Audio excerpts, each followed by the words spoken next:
Hello students, आज हम engineering mechanics में केबल के प्रॉब्लम डिस्कस करेंगे। केबल के cable ABCD is loaded and supported as shown in figure if DC equals to 0.75 metre और DB equals to 1.125 metre. So determine the component of reaction at ए।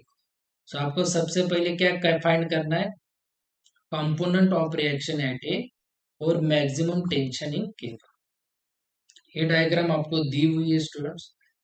सबसे पहले आपको ये जो डायग्राम दी हुई है आपको, तो इसका आपको एफबीडी निकालना है, एफबीडी ड्रॉ करना है। एफबीडी कैसे ड्रॉ करोगे? पूरा केबल का diagram as it is draw करना है। और आपको सिर्फ ये जो सपोर्ट सपोर्ट से यहाँ पे ए और डी का, इसके आपको horizontal means horizontal component x और वर्टिकल कंपोनेंट ए वाई, और इसके बीच में आपको रिएक्शन एट ए ऐसे शो करना है।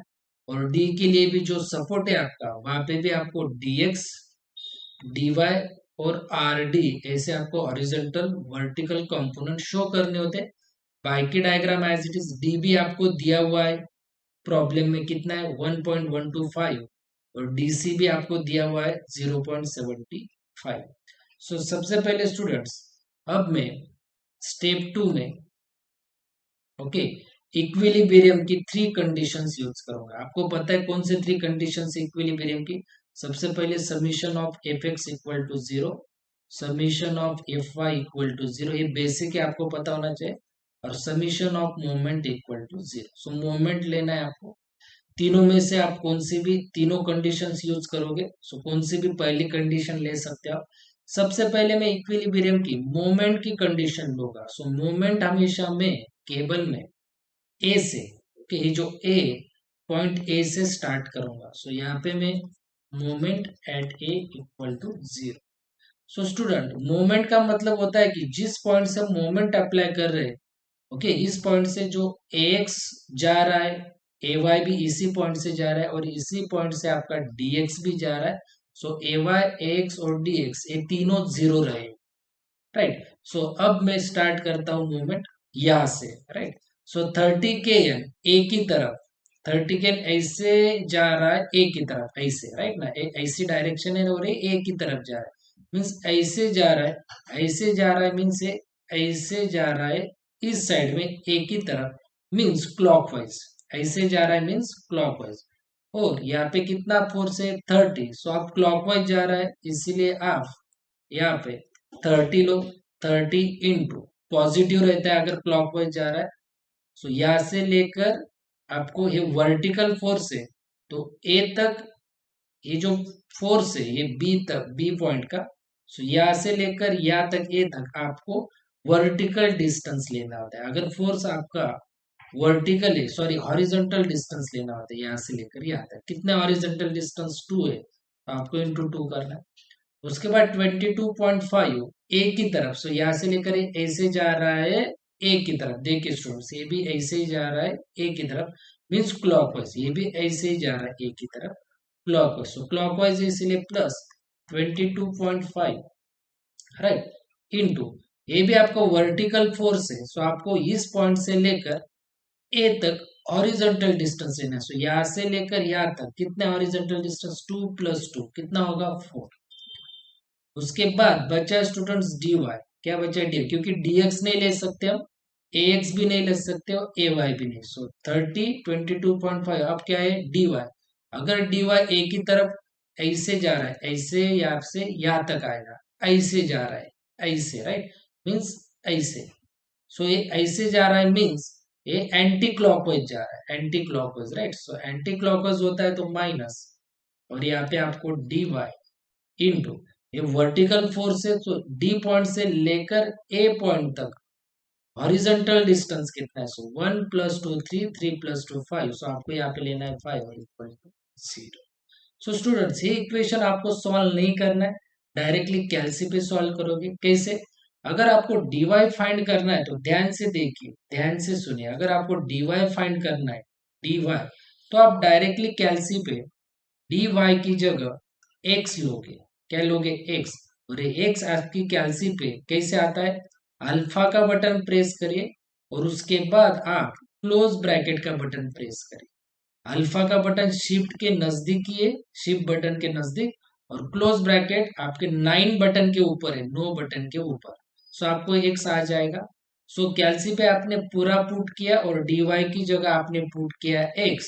सो जिनके पास 991 EMS कैल्सी है उन्होंने ये पूरा पुट करके कैल्सी पे बाद में आपको लेना है, शिफ्ट का बटन प्रेस करना है, उसके बाद कैल्स का बटन, फिर शिफ्ट का बटन प्रेस करना है और उसके बाद कैल्स का बटन। पहले शिफ्ट, उसके बाद कैल्स, देन शिफ्ट और उसके बाद कैल्स। सो आपका आंसर आएगा स्टूडेंट्स डी वाई का आपकी कैल्सी पे 30। सो आएगा ये 30।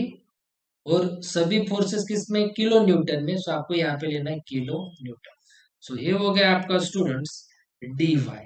और जिनके पास 991 ES प्लस कैल्सी है, 991 ES प्लस, तो उन्होंने ये पूरा कैल्सी पे पुट किया और डी वाई की जगह एक्स लिया, तो उन्होंने प्रेस करना है उसके बाद शिफ्ट कैल्स का बटन, कैल्स का बटन शिफ्ट के नजदीकी है नीचे, और उसके बाद इक्वल टू का बटन प्रेस करना है ES प्लस वालों ने।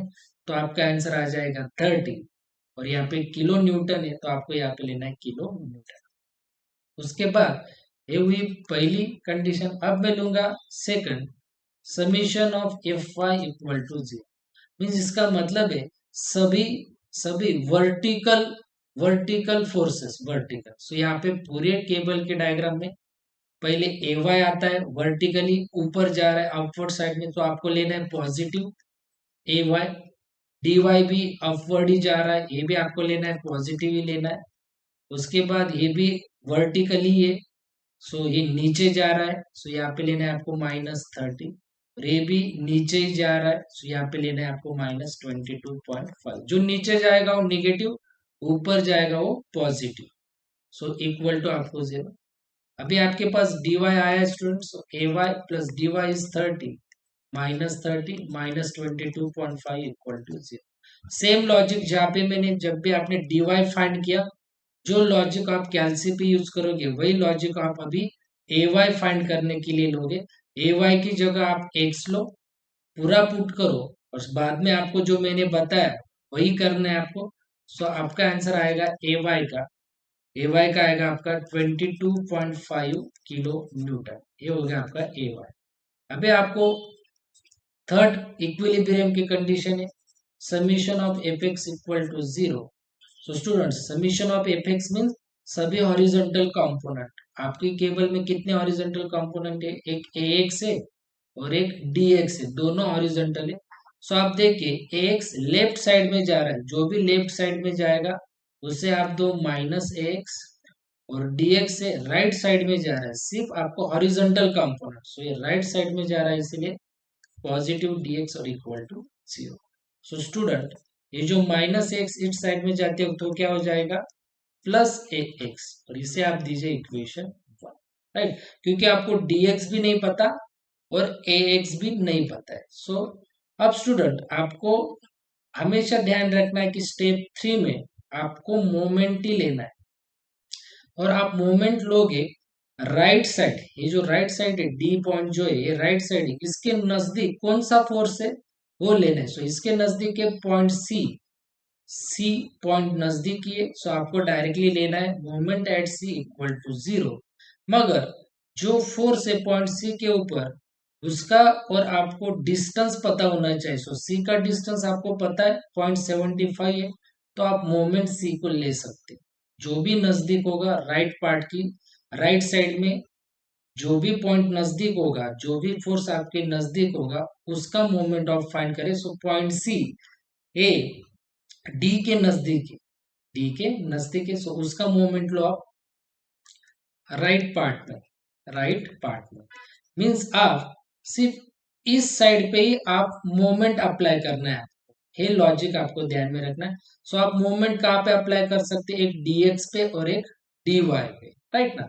क्योंकि पॉइंट सी की तरफ dx भी नहीं आता और dy भी नहीं, राइट ना। सो आप डायरेक्टली dx लो, सबसे पहले dx लो। सो dx पॉइंट सी की तरफ कैसा आएगा, ऐसे जाके ऐसे आएगा, राइट ना, ऐसे जाके ऐसे मीन्स ऐसे, राइट। सो dx है आपका क्लॉकवाइज डायरेक्शन में, तो आप लो dx पॉजिटिव इंटू ये हॉरिजेंटल है, dx क्या है, हॉरिजेंटल कंपोनेंट है स्टूडेंट्स, सो हॉरिजेंटल कंपोनेंट है, सो यहां से लेकर सी तक वर्टिकल डिस्टेंस लो, क्या लो, vertical distance. So students vertical distance से यहां से लेकर यहां तक 0.75, राइट। उसके बाद स्टूडेंट्स dy, सिर्फ आपको राइट पार्ट कंसिडर करना है, राइट साइड या ये साइड। dy पॉइंट सी की तरफ ऐसे जाके ऐसे आएगा, मीन्स ऐसे जाके ऐसे, राइट।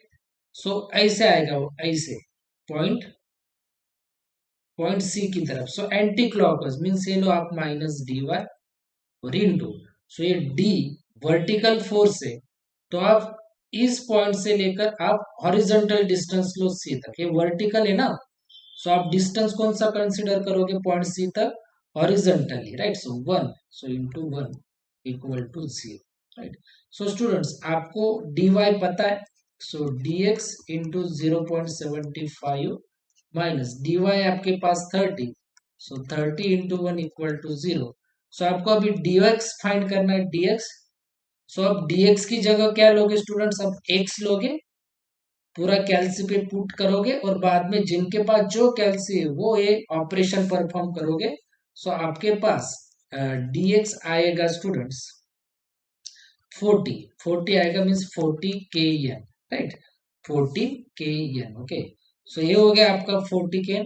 और यहाँ पे देखिए स्टूडेंट्स इक्वेशन 1, सो इक्वेशन 1 में अगर आपने देखा तो dx इक्वल टू क्या होता है, ax इक्वल टू हो जाएगा आपका 40 के।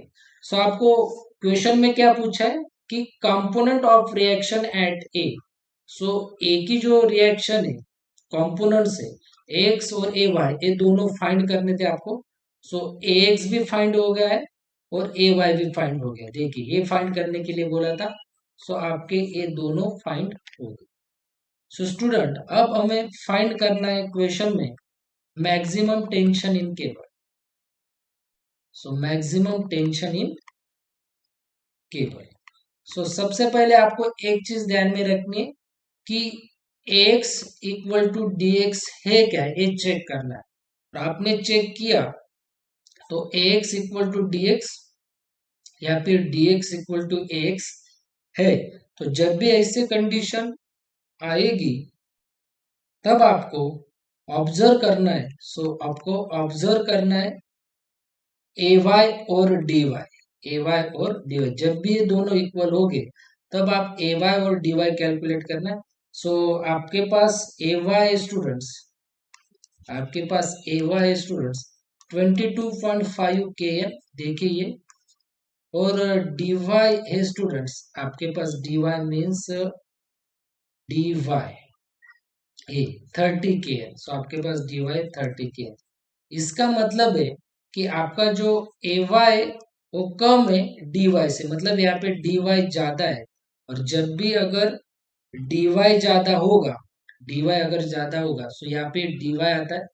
सो आपको रिएक्शन फाइंड करनी होती है, आपको रिएक्शन फाइंड करनी होती है आरडी, क्या फाइंड करना होता है, आरडी फाइंड करना होता है। जब भी आपको मैक्सिमम टेंशन इन केबल पूछा जाता है, अगर ये दोनों कंडीशन, ये कंडीशन अगर होगी है यहाँ पे, तो आप ऑब्जर्व करिए ay और dy, अगर दोनों में से जो ज्यादा होगा, यहाँ पे dy ज्यादा है, तो dy ज्यादा है, इसका मतलब आपको फाइंड करना है आरडी। सो आपका आरडी आता है स्टूडेंट्स, आरडी होता है आपका under root of D square X, मतलब है D square X plus D square Y. So इसका मतलब है under root of D square X, D square X है आपका 40 स्क्वेयर, और डी वाई आपका 30 स्क्वेयर। सो आपका आंसर आता है स्टूडेंट्स 50 के एन, ओके। सो ये हो गया आपका मैक्सिमम मैक्सिमम टेंशन, इसे आप सी डी बी कहोगे, मतलब सी और डी, ये जो सी और डी है ये टेंशन, सी और D T max maximum tension हो जाएगा आपका 50 kN।